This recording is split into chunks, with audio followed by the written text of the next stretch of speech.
ஆண்டவர் இன்றைக்கு நம்மளோடு கூட பேசுகிற வசனம் சங்கீதம் 20வது அதிகாரம் 8வது வசனம்.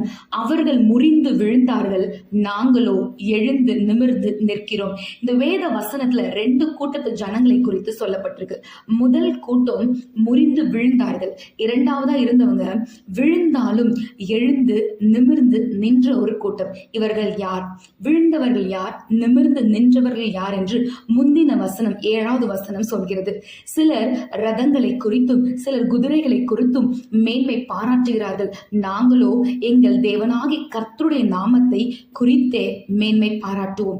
முதல் கூட்டம் முறிந்து விழுந்த கூட்டம். ஏன் முறிந்து விழுந்தார்கள் என்றால் அவங்களோட சுய பலத்தையும் ரதங்களையும் குதிரைகளும் அதை வைத்து எங்களுக்கு யுத்தம் நடந்து நாங்கள் வெற்றியை பெற்றுவோம் அப்படின்னு அந்த அவங்களுடைய ஆண்டவரை விசுவாசிக்காம ரதங்களும் குதிரைகளும் அவங்களுக்கு வெற்றியை தரும்னு நினைச்சாங்க.